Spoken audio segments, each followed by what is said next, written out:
አድማጭ ተመልካቾቻችን ይህ ከኢትዮጵያ ኦርቶዶክስ ተዋሕዶ ቤተክርስቲያን ብዙሃን መገናኛ ተዘጋጅቶ የቀረበላችሁ ዕቅበተ እምነት የተሰኘው ሳምንታዊ መርሃ ግብራችን ነው። ባለፈው ሳምንት ከእንግዳችን ዲያቆን ዘማርያም ዘለቀ አቃቤ እምነት ጋር በገድለ ቅዱሳንና ክብረ ቅዱሳን ላይ አንድ መርሃ ግብር ይዘን ቀርበን ነበር። በዚያ መርሃ ግብር ላይ ገድለ ቅዱሳን ሊሰበክ እንደሚገባው ቅዱስ መጽሐፍ መሰረት እንደሆነ እግዚአብሔር ቅዱሳንን እንዳከበራቸው አይተን ነበር። የዚያን ተከታይ ክፍል ይዘን ስለቀረብን ቆይታችሁ ከኛ ጋር እንዲሆን በታላቅ አክብሮት ጋበዝናችሁ።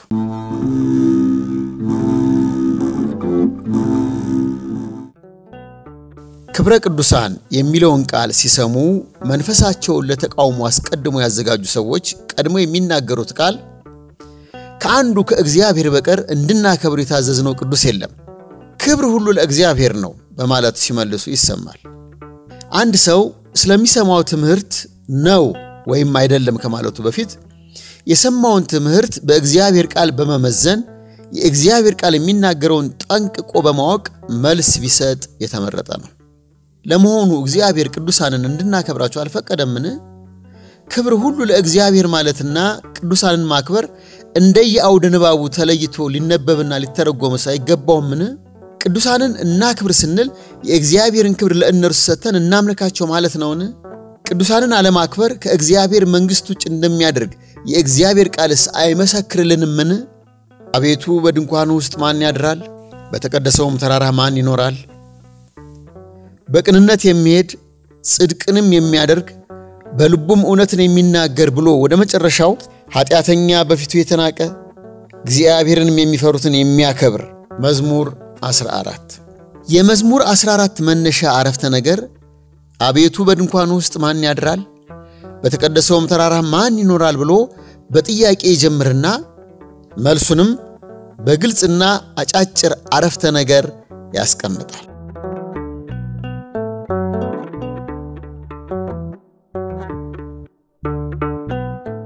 ከመልሶቹም መሃል እግዚአብሔርን የሚፈሩትን የሚያከብር ይላል። እግዚአብሔርን የሚፈሩት ቅዱሳን ናቸው።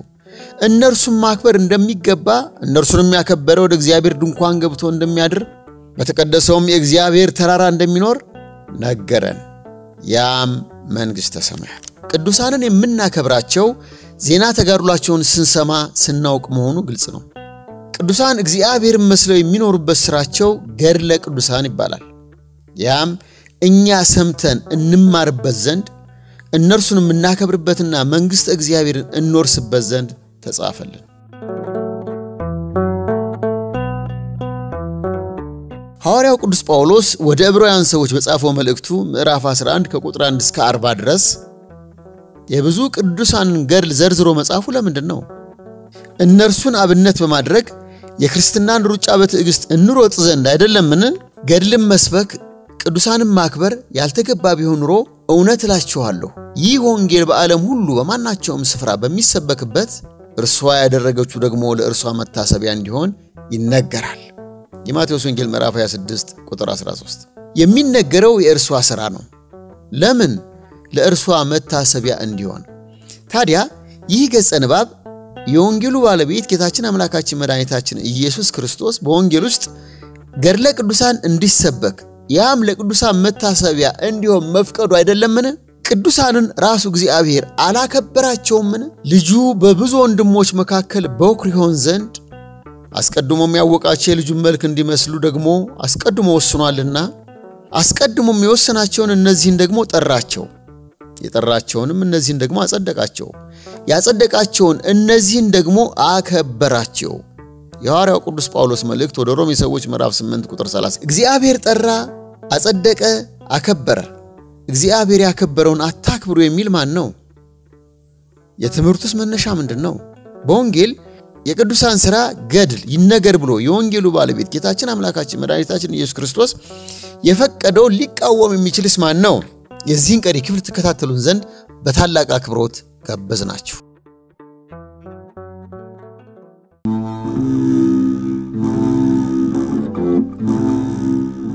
አድማጭ ተመልካቾቻችን እየተከታተላችሁ ያላችሁት ከኢትዮጵያ ኦርቶዶክስ ተዋሕዶ ቤተክርስቲያን ብዙሃን መገናኛ ተዘጋጅቶ የቀረበላችሁ በገድለ ቅዱሳን ላይ የምንነጋገረው ትምህርት ነው። ከእንግዳችን ዘማርያም ዘለቀ አቃቤ እምነት ጋር ነው። ቆይታችሁ ከኛ ጋር እንዲሆን በታላቅ አክብሮት እንጋብዛለን።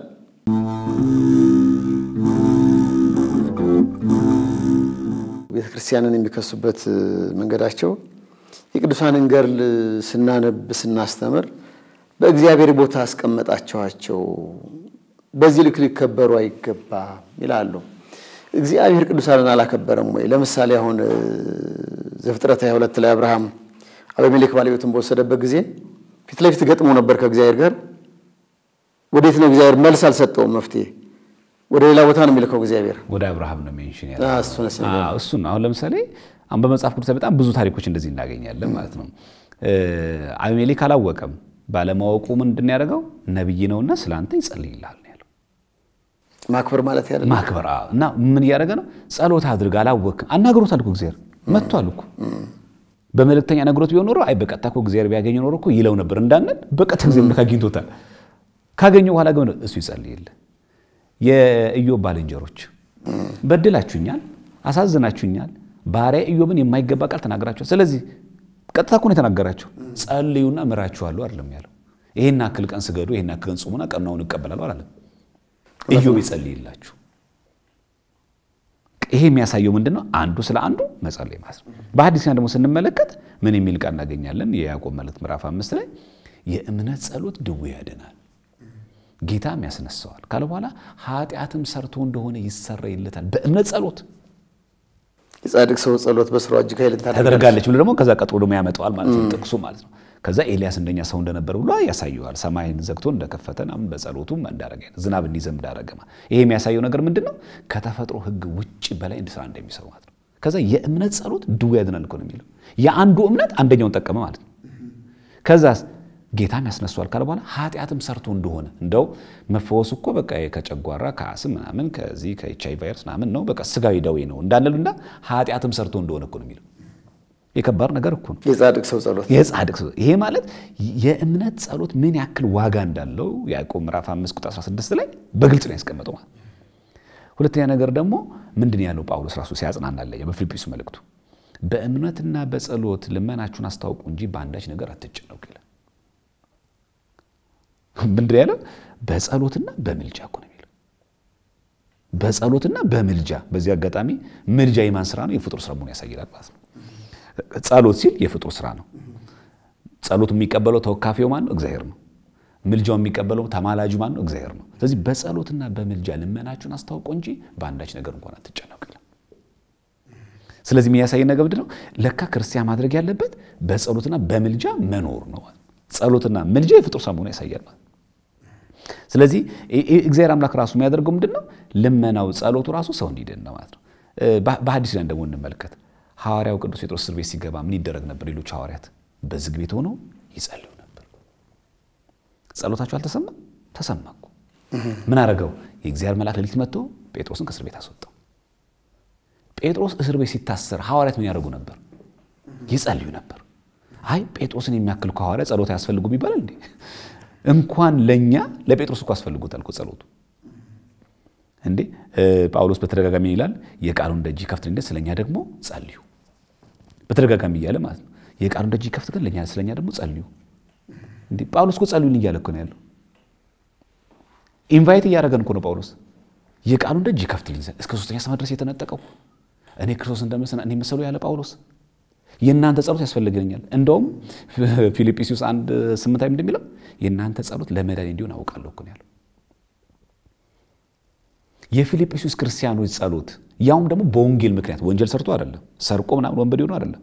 በወንጌል በመስበኩ ምክንያት አማናዊ ወንጌል በመስበኩ ምክንያት እስር ቤት የታሰረው ጳውሎስ የፊልጵስዩስ ክርስቲያኖች ጸሎት ለሱ ለመዳኑ የሚጠቅም ከሆነ የቅዱሳን ጸሎት ለኛ ለምናችን ነው የሚጠቅመው? ግልጽ ነገር ማለት ነው። ከብረዋል ማለት ነው በእግዚአብሔር ፊት ከብረዋል። ስለዚህ የነሱ ጸሎት አይደለም እነሱ የኛ እንኳን ጸሎት እንኳን ይላሉ። እንግዲህ ጳውሎስ ለኔ ጸልዩልኝ ካለ የእናንተ ጸሎት ለመዳን ይጠቅማል ካለ የቅዱሳን ጸሎት ደግሞ ለኛ ለምናችን ይጠቅማል ሲል መልሱ ቀላል ይሆናል ማለት ነው። መልካም። መጽሐፍ ቅዱስ የተጻፈበት ዘመን ይታወቃል። መጽሐፍ ቅዱስ ተጽፎ ከተቀነነ በኋላ ቁጥሩ ይሄን ያህል ነው ተብሎ ተቀመጠ 81 መጽሐፍ ቅዱስ። ከዚያ በኋላ የሚነሱ የቅዱሳንን ተጋድሎ መጽሐፍ ማስተማር መጽሐፍ ቅዱሳዊ ነው ወይ? እግዚአብሔር ስራው እስከ ቀኖና ዘመን ቀኖና ድረስ ብቻ ነበር ወይ የነበረው? አዎ አይደለም። ያንን እኮ ጌታችን በዛ በደጉ ሳምራዊ ምሳሌ አሳይቶናል እኮ። ያ በወንበዶች ተቀጥቅጦ የወደቀው ሰው አላለም በወንጌል በሉቃስ ወንጌል የምናገኘው። ከዛ ካህኑ መጣ አለፈው ብሎ እየተናገረ ማለት ነው። ከዛ ሳምራዊ መጣ እንዳለፈው ከዛ ደጉ ያንን ሰው ሳምራዊ ያገኘውና ምን አደረገው? ያንን ሰው ብድግ አድርጎ ወደ ሐኪም ቤት ወሰደው አይደለ? ባለ መድኃኒት ጋር ወሰደው። ከዛ ምን ሰጠው ይላል? ቁስሉን አሽቶለት አጥቦለት 2 ዲናር ሰጠው። ይሄንን መተርጉማን 2 ዲናር ይላል ብሉይና ሐዲስ። ከዛ ምን አለው? ከዚህ በኋላ ለምትከስረው ዋጋ ሁሉ እኔ ስመጣ እከፍልሃለሁ። ምን ማለት ነው? መመሪያችን ብሉይና ሐዲስ ነው። 2 ዲናር የተባለ የተሰጠን ያ ነው። ከዛስ ለምትከስረው ማለት ይሄን ብሉይ ሐዲስን ተርጉመ አመስጥረ አስተምረ ይሄንን ከደዌ ንፋቄ ከደዌ ኃጢአት ፈውሰ ለጠበቀው በምጽአት ስመጣ ዋጋችሁን ከፍላለሁ ሲል የዛ ነው ገድለ ቅዱሳን ገድለ ሊቃውንት ድርሳናት ጭምር የሚያስፈልጉት። ለምሳሌ ሚስጥረ ሥላሴ በተመለከተ ዝርዝር ጉዳይ ጻፍ መጽሐፍ ቅዱስ ሃይማኖታው የሚገልጸው ምንድነው? ስለዚህ ሃይማኖታው ለንቀበል ነው ድርሳናት ለንቀበል ነው እንደ ሚስጥረ ሥላሴ አንዱ ያሁን የተገደለው ተጋድሎ ምን ነበር ታዲያ? አባቶቻችን አርዮስን ያወገዙት እኮ ወልድ ፍጡር ነው ማለት ነው። ወጥስባል መቅደኒስ እኮ የተወገዘው እኮ መንፈስ ቅዱስ ፍጡር ማለት ይሄ እኮ ድርሳን ነው። በነገራችን ላይ ብዙ ጊዜ ገላ ድርሳን ሲባል ስለ አንድ ቅዱስ ብቻ ዘይነታ ህይወት ይመስላል። አይደለም። ድርሳነ ቄርሎስ ምንድነው? አሁን አንድ ሰው ሃይማኖታው እንዴት ነው ላይቀበል የሚችለው? የት ያውቀዋል? 2 አካል 2 ባህሪ ለሚሉ ሰዎች አንድ አካል አንድ ባህሪ ለተመለሰው መጽሐፍ ቅዱስ የተጻፈው መጽሐፍ ቅዱስ ላይ ማስቀምጡታል። ያን ግን ዝርዝር ጉዳይ ግን የጠቀሱት የት ላይ ነው? ሃይማኖታው ላይ ነው። ስለዚህ ምንድነው ያንን ደዌ የታከመው ቅጥቅጥሎ በወንበዶች የተደበደበውን ሰው ያ ባለ መድኃኒት ምን ብሎ ታዘዘ? የተሰጠው 2 ዲናር ነው ብሉይና ሐዲስ ተሰጠው ማለት ነው። ከዛ ደግሞ ለምትከስረው ኪሳራ ማለት ደግሞ ተርጉመው ልክ እንደ ሊቃውንቶቻችን ድርሳናት ጽፈው እንደ አባ ጊዮርጊስ ዘጋስጫ መጽሐፍ ምስጢርን ጽፈው ሰዓታትን ጽፈው እንደ ቅዱስ ያሬድ ደግሞ ድጓውን ጽፈውልን። ድጓ ማለት እኮ መጽሐፍ ቅዱስ በዜማ ማለት ነው። ብሉይና ሐዲስን በዜማ በለው። ለቤተክርስቲያን እኮ በጣም ምትገርምናት ንባብ አለ ምስጢር አለ። እንደው ይሰለች ይሁን እስቲ በዜማ በለው እስቲ እንዲዋሃደን እኮ ነው ብሉይና ሐዲሱ ከውስጣችን እንዲዋሃደን። ቅዳ ወንጌሉን በዜማ ትልናለች፣ ወንጌሉን በንባብ ትልናለች፣ ወንጌሉን ታመሰጥሯለች። ምን ይልላት ነገር አለ? ደሞ በምን ተሳይናለች? ደሞ በተግባር ነው ተሳይናለች። ደሞ ሲጠመቅ ጌታችን ታቦታት ሁሉ ከመንበረ ክብራቸው ተርሙ ደሞ ፕራክቲካል ነው ታደርጓለች። ስግደትን ደሞ ንባባት እየተነበቡ ነው፣ ስግደት እየሰገድከው ማማት ደሞ ፕራክቲካል ታደርጓለች። ስለዚህ ምን ያደረገች ነው? በንባብ በዜማ በተግባር ጭምር ታሳይናለች ማለት ነው። እንዲሳልብን ስዕሉ ነው የምትፈልገው ክርስቶስ በልባችን እንዲሳልብን ተግባራዊ ክርስትና ቤተክርስቲያናችን ታሳይናለች ማለት ነው። ስለዚህ አሁን ከነዚህ ቅዱሳን ጋር እንዳለ ጭምቅ አድርገን የምናሳየው ነገር ምንድነው? ህይወታቸው እንዳለ የሚያሳየው ነገረ ክርስቶስን አጉልቶ መግለጥ ነው። በይፋ ያን ነገር አሳይቶ ማጉላት የሚያስችላቸው ማለት ነው። እና ብዙ ምስጢር አላቸው ማለት ነው።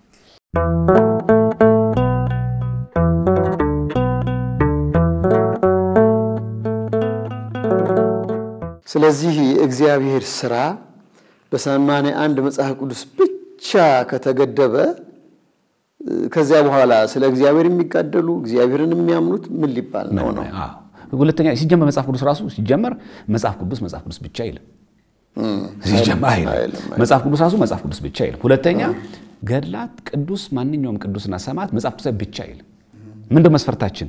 ከመጽሐፍ ቅዱስ ሐሳብ ያልወጣ በቃ መስፈርታችን ምንድነው? መጽሐፍ ቅዱስ መርህ ነው፣ መሪ ነው። ስለዚህ ከዚህ መጽሐፍ ቅዱስ ሐሳብ ያልወጣ። ስለዚህ መነጋገር ያለብን ይሄ ገድል ይሄ ድርሳን ከመጽሐፍ ቅዱስ አንፃር እንዴት ይታያል?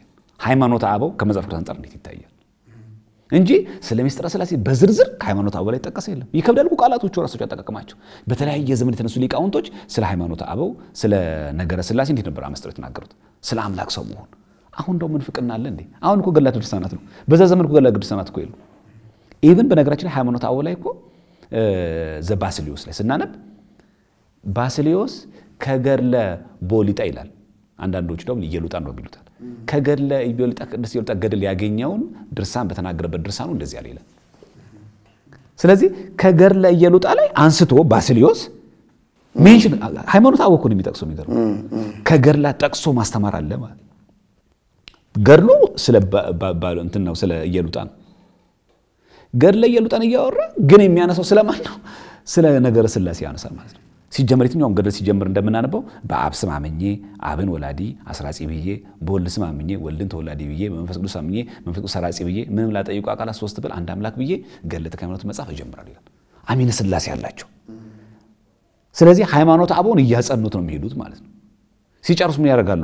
ወስብሐት ለእግዚአብሔር ይላሉ።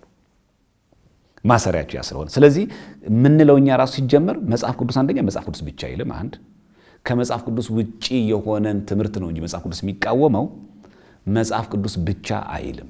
የትኛውም የቤተክርስቲያናችን የቀደምት አባቶችን ታሪክ ስንመለከት ሶላ ስክሪፕቸራ የሚባል ነገር የለም ማለት ነው። አምስቱ ሶሎች ሲጀመር ሰው ሰራሽ ትምህርቶች ናቸው። ከ15 17 በኋላ የመጡ ነገሮች ናቸው እንግዳ ትምህርቶች ስለሆኑ ማለት ነው። መልካም። ሌላው በዚህ በፊሎሎጂ ትምህርት ላይ ስነ ድርሳናት አንድ ጥንታዊ መጽሐፍ ወደ ተለያዩ ቋንቋዎች ሲገለበጥ ሲተረጎም ወደ ተለያዩ ቋንቋዎች ሲተረጎም የተተረጎሙ ሲገለበጡ የተገለበጡ ሲገለበጡ ብዙ ጊዜ ከእናቱ መጽሐፍ ጋር የሐሳብ ልዩነት ሊፈጠር ይችላል። የቃላት ልዩነት ሊፈጠር ይችላል። አንዳንድ ጊዜ መጽሐፍት አንድ መጽሐፍ የተጻፈው ለምሳሌ ኢየሩሳሌም አካባቢ ነው። የዚያን ባህል ስነ ልቦና ይዞ የተጻፈ ነው።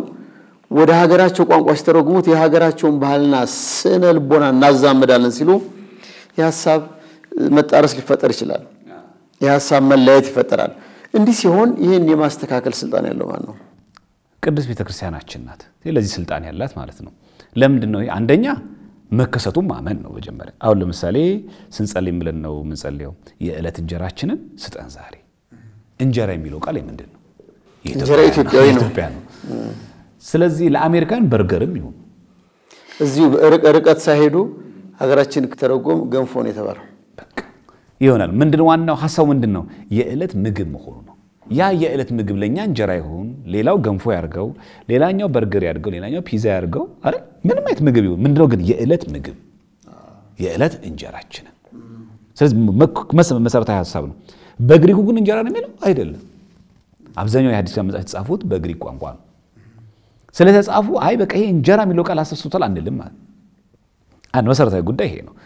ሲጀመር ኮንሰፕት ነው የማይቀየረው ነገራችን ላይ ሐሳብ ነው የማይቀየረው እንጂ ቃላቶች በየጊዜው እያደጉ እየተለዋወጡ ይመጣሉ። ለምሳሌ ቴዎቶኮስ የሚለው ወላዲተ አምላክ የሚለው ቃላቶች በቅዱስ ቄርሎስ ጊዜ አይደለም በጣም ጎልቶ ንስጥሮስን ሲያወግዘው ድንግል ማርያም አንትሮፖቶክስ አይደለችም ወላዲተ ሰብ አይደለችም ቴዎቶኮስ ናት ወላዲተ አምላክ ናት ብሎ ተናግሯል።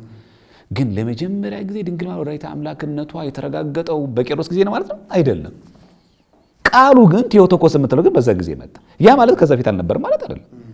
ኦርቶዶክስ የሚለው ቃል መቼ ነው የተጠቀመው? አሪዮስ ሲወገዝ በ325 ዓመተ ምህረት ርትዕቷ ትምህርቷ እችናት ለማለት ነው። ከዛ በፊት ከ325 የነበሩት እነ ሄራኔስ እነ ሰማዕቱ ዮስጢኖስ እና ደግሞ እነ ፖሊካርፐስ ርትዕት እምነት አልነበራቸው ማለት ነው። እና አግናጢዮስ ምጡል አንበሳ የቅዱስ ዮሐንስ ወንጌል ደቀ መዛሙርት ርትዕት እምነት አልነበራቸው ማለት ነው አይደለም። ቃላቶች በየጊዜው እያደጉ እየጎለበቱ ይመጣሉ ነው። ሁለተኛ ከቋንቋ ወደ ቋንቋ ሲተረጎም ቋንቋዎች የተለያየ ለውጥ ያመጣሉ። በዚህ ሀገር ያለ ቋንቋ በሌላ ሀገር ያለ ቋንቋ ለውጥ ያመጣል። በነገራችን ላይ ቋንቋ ብቻ ሳይሆን ዘመን ራሱ ይለያል። አሁን በእኛ ዘመን ያለ ትርጓሜና በጥንት ዘመን የነበረ ትርጓሜ ይለያያል። የቃላት አጠቃቀማችን ራሱ ይለያያል። አሁን ለምሳሌ አንድ ሰው ወይ እግር ጥሎኝ እኮ ኢዮቲሲ ገባውኝ እኮ ቢሮአቸው ላይ ይላል። እግር ጥሎኝ ማለት ጣልፎኝ ማለት ነው። ግን ንግግሩኛ ገዘ ምንድነው? ለእግር መንገዴ ማለት ነው። ግን ንግግሩ እግር ጥሎኝ ሆነ። እግር ጥሎኝ ማለት ግን እግር እንደዚህ አደናቅፉኝ ማለት አይደለም። ዘመናት በዘመኖች እንዴት እንደሚገለጹ ስለማይታወቁ አሁን ትልቁ ነገር ማለት ጭፍራን ብሎ ለመግለጽ ምን አይነት ቃላቶች ይጠቀማሉ? ልክ በዛ ዘመን ያለን ዘመን ማየት ነው። ስለዚህ ከጊዜ ወደ ጊዜ በጥንት ጊዜ የነበሩት ቃላቶች ለምሳሌ በ14ኛው ክፍለ ዘመን የነበሩ ቃላቶችና አሁን ያሉ ቃላቶች በኢትዮጵያ እንኳን ደረጃ ስናየው ለዛ ኮራም ብዙ ሰዎች ገድላት ድርሳናት ላይ በጣም እንደዚህ አይነት ቃላቶች ምናምን የሚሉት በጥንት ዘመን ያ ቃል ለምን ያገለግላል? ለምሳሌ ከውዳሴ ማርያም እንወሰድ ማን ነው ከመዝሙረ ዳዊት እንወሰድ። መዝሙረ ዳዊት ላይ ልጄ ሆይ ንጉስ ወትሽን ወደዋልና የሚለው ጥቅስ አለ አይደለም? መዝሙረ ዳዊት ላይ እና የአባትሽን ቤት እርሺ ይላል። የአባትሽን ቤት እርሺ የሚለውን ትርጓሜ አንድምታው ላይ ምን ይላል? የባለጌ አባትሽን ቤት እርሺ ይላል። ባለጌ አባትሽን እርሺ ቤት ይላል። እዛ አንድምታው ላይ ምን ማለት ነው? ባለጌ ሲል ባለ ምድር ማለት ነው። አሁን በእኛ ዘመን ላይ ባለጌ ሲባል ስድብ ነው፣ ጸያፍ ነው። አሁን ጸያፍ ይሆናል። ግን ምንድነው ግን ትርጉሙ? ባለ ምድር ባለ ርስት ምን ይባላል? ባለጌ። መቼ? ይሄ ትርጓሜ አንድ ራስ ይተረጎም በዛ ዘመን ትናንት ማለት ነው አሁን ኢንተረስ ለኛ አሁን እንዳለ ቆሞ ሲመጣ እንዴት የድንግል ማርያም እናትና አባት አነነየቂም በዚህ ልክ እንዴት ይናገር እንዳለ ቃላቶቹ ያላችሁ ትርጓሜ በዛ ዘመን ባለጌ የሚለው ቃል ትርጉም ምን ነበር ባለ ምድር ባለ ርስት ማለት ነው አሁን በጌ ምድር ይባል የለ በጌ በዛበት ምድር ለማለት ነው ቃላቶቹ ግን አሁን እኛ ጋር ሲመጣ ግን ስድብ ሁሉ ይገልጽ ይችላል ስለዚህ ከቋንቋ ወደ ቋንቋ ብቻ ሳይሆን ከዘመናት ራሱ በጥንት ጊዜ የነበረው የቃላት አጠቃቀምና አሁን ያለው ቃል ስለዚህ ገድላት ድርሳናት አብዛኞቹ የጥንት ቋንቋን ይጠቀማሉ ስለዚህ አንባቢው ደምረት ያለበት በዛ ዘመን ይሄ ቋንቋ ለምን ነበር የሚያገለግለው ይላል አሁን ለምሳሌ አንድም ተተረጎመ ትች የሚል ቃል አለ ትች ማለት አሁን እኛ ጋር ምንድነው ዞናም ብሎ የስድስት ጽሁፍ ማለት ነው ትች ማለት ግን ሚስጥራትን ማጽናት ነው አናሊሲስ ነው እና ይሄን ስታው ትርጉሙ ምንድነው እኛ ጋር ሲመጣ ግን ትች ነው እየተሳደበ ነው እንዴ ግን ትርጓሜው ላይ ግን ትች የሚል ቃል አለ ስለዚህ ለዚህ ነው ጉባኤ ቤት ገብቶ ሊቃውንትን ገብቶ መጠየቅ በዛ ዘመን የነበረው የቃላት አጠቃቀም አሁን ያለው የቃላት አጠቃቀም ትርጓሜ ምን እንደሆነ መረዳት በዛ ዘመን ምን ይሰራ ነበር ይሄ ቃል አሁን ምን ደግሞ የሚሰራው ብሎ መረዳት ነው የሚገባው ቃላቶችን ባገኘን ቁጥር በፈለግነው አማርኛ በፈለግነው ንግግር መግለጽ ተገቢ አይደለም ያ ነው ገድሉስ የሚከተው ማለት ነው ሁለተኛ ወደ ቋንቋ ደግሞ ሲተረጎም ደግሞ የቋንቋው ያንን ያክል አይሰጥም ለአሁን ለኛ ሀገር ለምሳሌ እወድሃለሁ የሚለው ቃልና አፈቅርሃለሁ የሚለው ቃል በጣም ልዩነት አላቸው በውጮች ግን አይ ላቭ ዩ የሚለው ቃልም እወድሃለሁ ይሆናል አፈቅርሃለሁ ይሆናል ወደኛ ሲተረጎም የሚሰጠው ቋንቋና ዘ የሚሰጠው ቋንቋ ይለያይ አባቶቻችን ይላሉ ትርጓሜው ላይ መጻሕፍት ሚስጥር እንጂ ዘይባ አይጠነቀቁም ይላል አይጠነቀቁም ምን ማለት ነው ዋናው ትኩረታቸው ሊያስተላልፉ የፈለጉት መልእክት ላይ ነው የሚያተኩሩት በቃና ምንም ይበሉት ቃል ጉዳያቸው ቃላቶቹ ላይ አይደለም በጣም ያተኩሩት ደግሞ ሚስጥር ላይ ነው የሚያተኩሩት እኛ ቀደም ያለው እዚህ ጋር ይመጣል ማለት ነው እኛ ከትምህርቱ ከዶግማ አስተምሯቸው ወደ ቃላት ምን መጣው እንጂ ቃላቶቹን እየለቀምን እንደዚህ ይላል እኮ ያልና ለቃላቱ ወደ አስተምሮ ምን ይነዋል አስተምሮ ቃላትን ይገዛል ቃላቶቹ ደግሞ ለአስተምሮ ይገዛሉ ለዚህ የትኛውም ቃል ቢጻፍ ነው መጃት ሁሉ እኔ የመጣው ሰላም ለማምጣት አይደለም የመጣው ሰይፍን እንጂ ይላል ቃል በቃል ይጻፈው እኛ ምን ሄደው ምን ማለት ነው አይ ሰይፍን ያለው ቃሉ ነው የተዘየር ቃል ነው መቀየር አይቻልም ሰይፍን ያለው ሊፈጀን ነው የመጣው አይደለም ሰይፍ የሚለው ቃል ምን ማለት ነው ለምን እንደምናደርገው ከትምህርታችን ከአስተምሯችን ወደ ቃላት እንመጣለን ማለት እንጂ ቃላቶቹን እየወሰድን መተንኛ እኛ ኦርቶዶክስ ነና የመናፍ ቃል ተጽፏል እኮ እንዲህ ያለ ቃል በቃል ምን አንልምኛ ጳውሎስ ደግሞ ይሄን እንደው ሲያጸናው ምንድነው ያለው ፊደል ይገላል ትርጓሜ ግን ያድናል ጳውሎስ ምን እየነገረን ያለው ትርጓሜ ነው የሚያድነው ፊደል ቃል በቃል ከሄድ ግን ይገላል ያለ እንደናተኩር ያደርጋል ስለዚህ የሚታዩ ግድፈቶች ቢኖሩ የማስተካከል ስልጣኑ የቅዱስ አሁን ለምሳሌ ስርዋጽም ይኖራሉ የታወቀ ነው ስርዋጽ ብቻ ለበረካችን ላይ ጽነት ይኖራሉ ለመረዳት በጣም የሚከብዱ ሲሆኑ ሊቃውንት ጉባኤ ቅዱስ ሲኖዶስ በሊቃውንት ጉባኤ አሳይቶ ይሄ ቃል እንዲህ ለማለት ፈልጎ ነው ይላል ያርም ይሄ ስልጣን ድርሻ ያለው የቤተ ክርስቲያን ድርሻ ነው ማናችንም ተነስተን ይሄ ቃል አልቀበልም ይሄን ቃል አልወስዶም ይሄንን ገድል ባልቀበለው ምን ችግር አለው ይሄንን የተአምረ ማርያም ክፍል ባልቀበል ምን ችግር አለው ማለት አይቻልም በግል አይቻልም የከበደው ነገር ካለ መጠየቅ ይችላል ለምን ከበደው አለም ጥያቄው ስርዋጽ ይኖራል አዎ ጽነት ያለባቸው ቃላቶች ሊጠቀሙ ይችላሉ አዎ የተለያየ አታሚዎች ቤተክርስቲያኒቱ ዓለም ለማሰደብ ስለሚፈልጉ አንደኛ የህትመት ችግሮች ይኖራሉ ማወቅ አለብን ታይፒንግ ኤረር ይፈጠራል አንድ ሁለተኛ ደግሞ ስርዋጾች ደግሞ ይገባሉ የመታወቅ አለበት ሁለተኛ የገዛ ነው ያ ገድል ድርሳን የት የታተመ ነው ማን ያሳተመው በስንት ዓመት ላይ የታተመ ነው ማን ኃላፊነቱን የሚወስደው ህጋዊ ዕውቅና አለው ይሎ መታየት ያስፈልጋል ከዛ ደግሞ የሊቃውንት ጉባኤ ደግሞ ካሁን በኋላ የሚታተሙት ገድላት ድርሳናት በሙሉ ደግሞ እያንዳንዳቸው ነቅሶ ጽነት ያለባቸው ስርዋጽ ያለባቸው የማቅናት ስልጣን የሊቃውንት ጉባኤ ስልጣን ነው ማለት ነው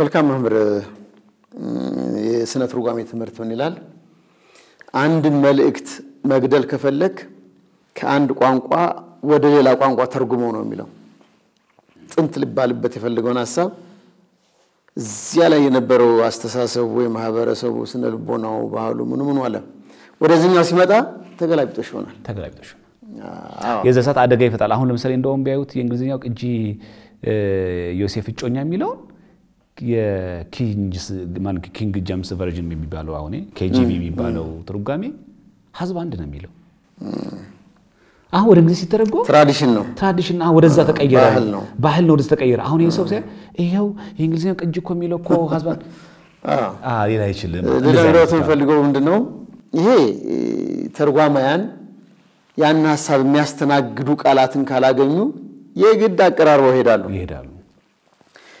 ሌላው ግን ፐርፐዝሊ ሆን ተብሎ በቅድ የሚደረግም አለ። ለምሳሌ መጽሐፈ ኢዮብ ምዕራፍ 33 ቁጥር 23 ላይ ስለ ቅዱሳን መላእክት ምልጃ ነው የሚናገረው። ቀጥታ አንድ ሰው ታሞ በአልጋ ላይ ቢሆን ወደ ቀብር ሊወርድ ቢል ከሺህ አንድ ሆኖ የሚተረጉምለት መልአክ ቢገኝ ይላል መጽሐፍ ቅዱስ ላይ ይልና ሰው እንደሚድን ነው የሚያሳየው አይደል? ታሟል፣ ከሺህ አንድ ሆነ ተርጓሚ መልአክ አለ። ከዚያ ምሕረት አግኝቶ ደሞ ይነሳል። የሚተረጉምለት የሚለው ቃል አሁን የበሽተኛውን ቋንቋ እግዚአብሔር አያውቅም ማለት ነው። ይሄ በእቅድ የሚደረግ ለምሳሌ ይሄን ቃል ወስደው ኒው ኢንተርናሽናል ቨርዥን መጽሐፍ ቅዱስ ላይ NIV ላይ ሲያዩ ሚዲያተር ነው የሚለው አማላጅ ነው። በቅድም የሚደረጉ አሉ ኢንቴንሽናሊ በስነስርዓት በቅዳው ሌላ መነግሮት ደግሞ የቅዱስ ቤተክርስቲያን የምስጢረ ቁርባን አስተምሮ ግልጽና ግልጽ የታወቀ ነው። ወንጌል እንደሚለው ስጋዬን ብሉ ደሜን ጠጡ እንጂ የስጋዬን ምሳሌ ብሉ የደሜን ምሳሌ ጠጡ አላለም። አንድ ግለሰብ የቅዳሴ መጽሐፍ ሲያሳትም ሆን ብሎ በምሳሌ ዝንቱ ስጋከ ቅዱስ ሲኖዶስ አውግዞ አስወግዶታል። እንዲህም ይደረጋል። ስለዚህ በቅዱስ መጽሐፍ ላይ በገድለ ቅዱሳን ላይ ሊፈጠሩ የሚችሉ በትርጉም ጊዜ የሚመጡ ስህተቶች ደግሞም ሰዎች ሆን ብሎ ቤተክርስቲያን ለመክሰስ በቅድ ተሰርቷል። በእቅድ ተሰርቷል። ይሄ ነገር የሚገርመው የማስተካከል ስልጣን የቅዱስ ሲኖዶስ ስልጣን ነው። በመጽሐፍ ቅዱስ ላይ ለመበረዝ ስራ ይሰራሉ። አሁን ባለፈው ቀለል ያለ መደበኛ ትርጉም ላይ ሎጥ መላእክቱን ሳይሰገደ የሚለው ሎጥ እንግዲህ ቀላል ትርጉም መሆኑ መላእክቱን ሳይተዘረረ ይላል። በምንም አይነት ተአምር መስገድና መዘረር አንድ አይነት ሊሆን አይችልም። ግን ምንድነው የቅዱሳን መላእክት ስግደትን ሊገልጽ የሚችለው ነገር በስነ ስርዓት ኢንቴንሽናሊ ማለት መዘረር ከመመታት በኋላ የሚመጣ መውደቅ ነው እና ይሄን ነገር በተቻለ መጠን በቀላል ትርጉም አሁን የሚያዩዋቸው አሁን አዳዲስ መጽሐፍቶች መጥተዋል። አሁን መጽሐፍ ቅዱስ ብለው አዲስ መደበኛ ትርጉም ተብሎ በተለይ ሶፍት ኮፒዎች እና እንደዚህ አሁን ትርጋጽ ላይ የሚጽፏቸው ፉትኖት ላይ የሚጽፏቸው አሉ። የዚህ ቃል ትርጉም ነው ይያሉ እና አብ ወልድን በፖዚሽን ይበልጣል ምናምን በጣም ጸያፍ ቃላቶች ማለት ነው። ለተስባት የሚጠቀሟቸው ቃላት ሚስጥረ ሥላሴ እንኳን አይጠነቅቁም በቃ እና ቅዱስ ብዙ ሰው የሚያስበው በድንግል ማርያም በቅዱሳን ጻድቃን ሰማዕታት ላይ ብቻ ይመስላል አይደለም። በእግዚአብሔር ላይ ያላቸው ራሱ ድፍረት ራሱ ያሳያል፣ ይከብዳል በጣም። ስለዚህ የሚጀምረው ከየት ነው? ከመጽሐፍ ቅዱስ ብረዛ ይጀምራል። የጌዲዮን ዓለም አቀፍ ቸርች ያሳተመው መጽሐፍ ቅዱስ ይሄ እንደዚህ ቸርች ያሳተመው መጽሐፍ ቅዱስ ኒው ባቢል ይላል ምን እየተባለ በተለያየ መንገድ ከመጽሐፍ ቅዱስ ብረዛ ይጀምራል። ለምን? አስተምሯቸው ነገ ለማቃናት እየተነሳ ነው ከዚህ ነው ለማለት ነው። ለምን የሚፈልገው ለምንድን ነው? መጽሐፍ ቅዱስ እነሱ የሚያስቡት መጽሐፍ ቅዱስ እንዲልላቸው የሚፈልጉት እነሱ የሚያስቡት መጽሐፍ ኦርቶዶክሳዊነት ግን ምንድነው? መጽሐፍ ቅዱስ ለቅዱሳን አንድ ተሰጠቸው ያቺ ንጽሕት የሆነች ሃይማኖት እንድንኖራት ነው የምንፈልገው። እኛ መኖርን ነው የምንፈልገው። እኔ መቼ ነው ከመጽሐፍ ቅዱስ ከእግዚአብሔር ቃል ጋር መቼ ነው አብሬ የምኖረው? እንደ ቃሉ መቼ ነው መጓዘው ነው የኛ ሐሳብ። እነሱ ግን እንዴት ነው የሚያደርጉት? የኛን ሐሳብና የኛን ስሜት ሊገልጽልን የሚችል መጽሐፍ ቅዱስ የትኛው ነው? ይገርሞታል። በ1966 67 በኋላ በአሜሪካን ሀገር አንድ መጽሐፍ ቅዱስ ታተመ። በመጽሐፍ ቅዱስ ላይ ኢትዮጵያ የሚሉትን ቃሎች በሙሉ ጠርገው አስወጥተው ሱዳን ብለው ተቋቸው። ይሄን ሐሳብ ይዘው እንከራከራለን የሚሉ ኢትዮጵያውያን ደግሞ ተነሱ። የሚገርመው ነገር ሲሆን በብሉይ ኪዳን ከእስራኤል ጋር ከእግዚአብሔር ጋር ትስስር የነበራት ሱዳን ነች፣ ኢትዮጵያ ነች። አንደኛ ቀጥታ ስሙ የሚገኘው እዚህ ነው። ሁለተኛ የታቦት በአካላዊ ስርዓት ያለው ኢትዮጵያ ላይ ነው ያለው ሱዳን ላይ ነው። ግዝረት ንጽህ የሴቶች ሲወልዱ ቀዳሚት ሰንበት የሚበሉና የማይበሉ ሱዳን ላይ ያለው ኢትዮጵያ ነው። በእቅድም ይበረዛል ሆን ተብሎ ኢንቴንሽናል በስርዓት ብለው እንኳን ገላ ድርሳናት ላይ ለማለት ነው መጽሐፍ ቅዱስ ላይ ለማለት ተፈልጎ ነው የሚያነሳው። ከዛ እንግዲህ መጽሐፍ ቅዱስን ከተዳፈሩት ዋናውን አባቱን የሱ ልጆች መጽሐፍ ቅዱስ የሚበሩ ማን የሱ ልጆች የሆኑትን አዋልድ መጽሐፍ ቢበረዝ አይደንቅም ነው። ጥሪያችንን አክብረው መጥተው ይህን የመሰለ አስተማሪ መልእክት ስላስተላለፉ በአድማጭ ተመልካች ስም በእጅጉ እናመሰግናለን። ቃለ ሕይወትን ያሰማልን፣ በእድሜ በጸጋ ይጠብቅልን። አሜን። ቀሪዎቹን የጣቢያውን መርሃ ግብራት እንድትከታተሉ በታላቅ አክብሮት እየጋበዝን የዕለቱን ዕቅበተ እምነት መርሃ ግብራችንን እዚህ ላይ አጠናቀናል።